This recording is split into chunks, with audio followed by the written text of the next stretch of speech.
কি ব্যাপার বউ, তুমি আমার দিকে করে চাই আছো কেন? কেন করে চাই আছো? মনে তো তুমি আবার রাগে একদম পাগল হয়ে যেতেছো।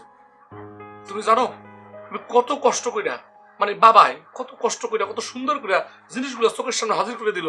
কোথায় তুমি আমার হাসতে হাসতে নাচতে নাচতে বরণ করবা, ফুলের মালা দিবা, তা না তুমি এমন করে চাই আছো মনে আমার ভাড়া তুলবা।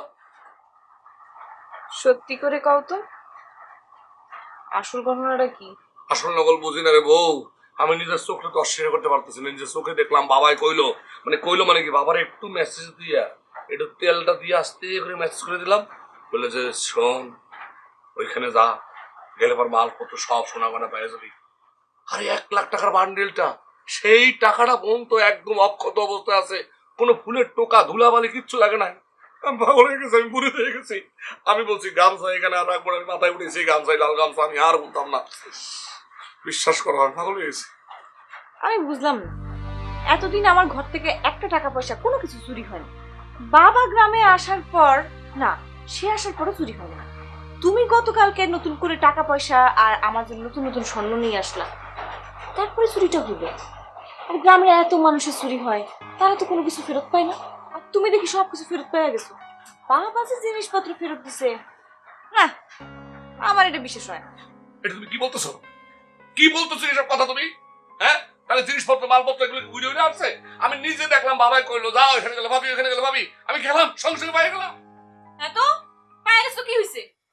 বাবা যদি চুরির জিনিসপত্রের সন্ধানই বাই করতে পারে, চোরের নাম সে বললো না কেন? এই কার কি বলতেছি? চোরের নাম তো আমি জিজ্ঞাসা করি না। আবার চোরের সাথে ঝামেলা করার দরকারটা কি? চোরের সাথে ঝামেলা করে আমি পারবো? বাবাই আমার জিনিসপত্র গুলো দিয়ে দিচ্ছে, আমি জিনিসপত্র পাই গেছি, আমার কাজ শেষ। আমার দরকারটা কি? আইন আদালত পুলিশ সেখানে সেখানে চোর ধরে হাবি যাবি, এত দরকার আছে আমার? আমি তো ইচ্ছা করে জানতে চাই না চোরের নাম কি। এইসব কথাবার্তা বইলো না, আমার ওই চোরের নামটাই তো। এই চোর যদি ধরা পড়তো তাহলে আর অন্য কোথাও চুরি হইতো না। আর এই যে জিনিসপত্র ফেরত আনছো, কি লাভ? কি লাভ? এই চোর যদি আইসা আবার চুরি করে? তোমাকে মায়া মানুষ এই এক সমস্যা, মানে মানে চিরা ভিজানো যাবে না, মানে চিরা ভিজবে না, সন্তুষ্ট আমি করতে পারবো না, মরে গেলেও পারবো না। এইটা তো মায়া মানুষের সমস্যা। আমি কত কষ্ট করে বাবা জিনিসটা নিজে বললো যে ওখানে থেকে যা গেলে ভাবি, আমি পাইয়ে গেলাম, এটা নিয়ে কোনো কথা নাই। উল্টা আরো বাবার নিয়ে সন্দেহ করতেছো। আরে আমি কারেক্ট শোনো, এত কথা বাদ।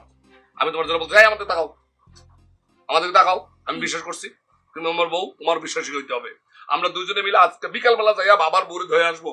আর তুমি এইসব মনে করো যে এই চুল সারা ঘুরবা না, আর তুমি এই চুলের ভিতরে উনা লাগাও, মুখে হিজাব পরো, এই হাতে মোজা লাগাও, দরকার নাই। একদম ফালতু কথা বলবা না, খবরদার।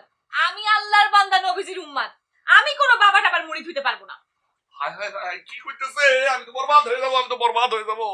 এই কথা যদি বাপে কোনো কারণে শুনে ফেলায়, ইশারা দিয়ে কোনো কারণে শুনে ফেলায়, যদি এইসব কথা তুমি বলছো, হায় হায়, আমার কি হবে? আমি নিজে তো বরবাদ হবো, এগুলো ধ্বংস হয়ে যাবো।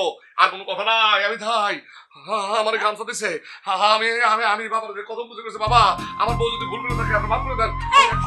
কই যাও তুমি?